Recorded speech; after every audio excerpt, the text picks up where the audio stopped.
Jadi terkait dengan pertambangan, kita sekali lagi apresiasi dan terima kasih pada semua investor yang telah masuk ke wilayah Kobar. Namun kita juga tetap mengingatkan agar reklamasi juga diperhatikan.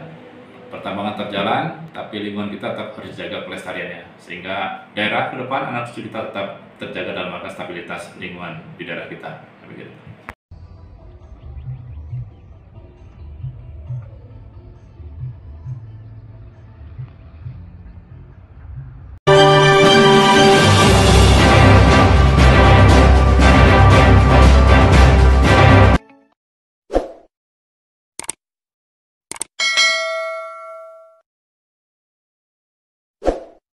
Ya Pak, saat ini kan mengenai pertambangan pasir khususnya di Desa Kubu mulai ramai. Untuk saat ini yang berkembang di masyarakat ada pro kontra, ada yang senang dengan ada pertambangan pasir, ada yang tidak, sehingga memunculkan polemik. Nah, bagaimana tanggapan sebagai Komisi C yang membidangi pertambangan itu? Baik, terima kasih. Jadi berkaitan dengan pertambangan, memang itu menjadi salah satu tupoksi yang dibidangi oleh Komisi C DPRD Kabupaten Tangerang Barat.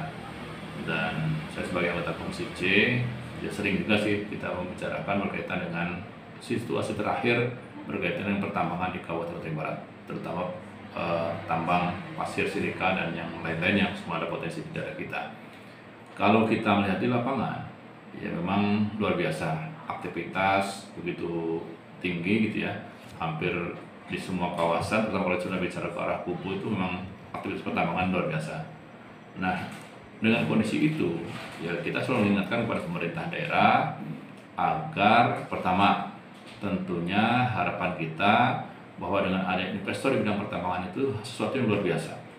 Investor yang harapan kita bisa memberikan dampak positif terhadap daerah, tentunya melalui pajak dan retribusi yang masuk dari sektor pertambangan. Nah, kebetulan kemarin juga di DPRD juga kita sedang membahas bersama eksekutif berkaitan dengan pajak retribusi daerah yang di dalam juga ada mengatur tentang MBLB, ya di dalam termasuk hasil tambang, termasuk hasil silika itu. Dan kita ingin bahwa sekali lagi potensi yang ada itu bisa memberikan kontribusi nyata dalam rangka upaya kita peningkatan pendapatan hasil daerah.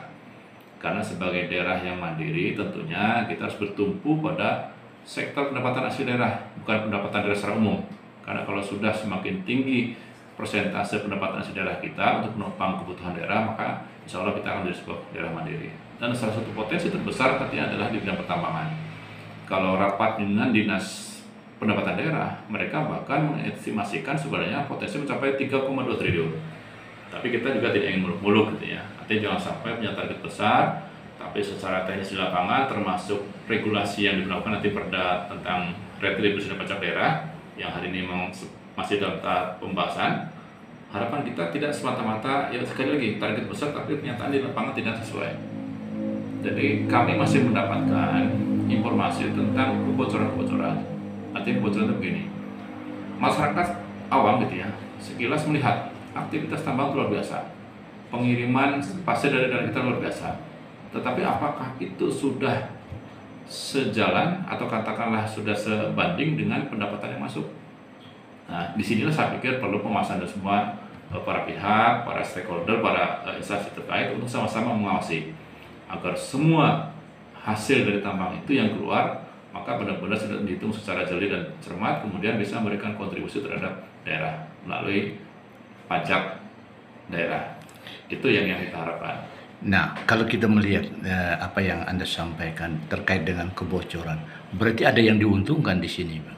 Ya tentunya, ya saya tidak bicara terlalu jauh siapa yang diuntungkan, tapi tentunya sekali lagi prinsipnya kita ingin berapapun sumber daya alam kita yang keluar dari daerah kita, maka itu harus bisa memberikan kontribusi yang nyata dan sebanding dengan jumlah yang keluar itu sesuai dengan mekanisme peraturan yang berlaku. Nah, sekarang kan dengan adanya pejabat bupati, sekarang kan tegak lurus nih, ya, memberikan warning kepada jajarannya agar betul-betul bekerja itu lebih profesional kan. betul. Nah, sehingga tidak terjadi ada dugaan kebocoran-kebocoran. Nah, mungkin sebagai ketua komisi bagaimana menyikapinya, Pak? Nah, jadi gini, saya bukan ketua komisi ya, tapi saya berada di komisi C, ya mungkin prinsipnya kami sama di komisi atau bahkan di tingkat dewan pun mendorong agar meminimalisasi tingkat kebocoran terhadap seluruh potensi pajak daerah, terhadap seluruh potensi pendapatan asli daerah. Dan kalau hari ini kita bicara terkait dengan pertambangan, maka sektor itu juga sampai bocor, karena kalau bicara potensi, Kadis Pendapatan sendiri sudah menyampaikan potensinya luar biasa. Dan kami tentunya sangat berharap bahwa pertambangan bisa memberikan kontribusi pendapatan yang luar biasa. Tetapi kalau tidak diimbangi dengan kinerja yang baik, kemudian semua instansi yang terkait memang tidak terlibat secara aktif, ya saya pikir juga mungkin bisa jadi masih ada kebocoran-kebocoran itu. Dan saya apresiasi lah kepada PJ Bupati, dan saya yakin kepada PJ Bupati yang ada, beliau mampu untuk mengkoordinasikan dengan semua instansi terkait agar menjaga sekali lagi setiap sumber daya alam kita yang keluar benar-benar bisa memberikan kontribusi dengan aturan main, terutama di bidang perpajakan, pajak terhadap MBLB.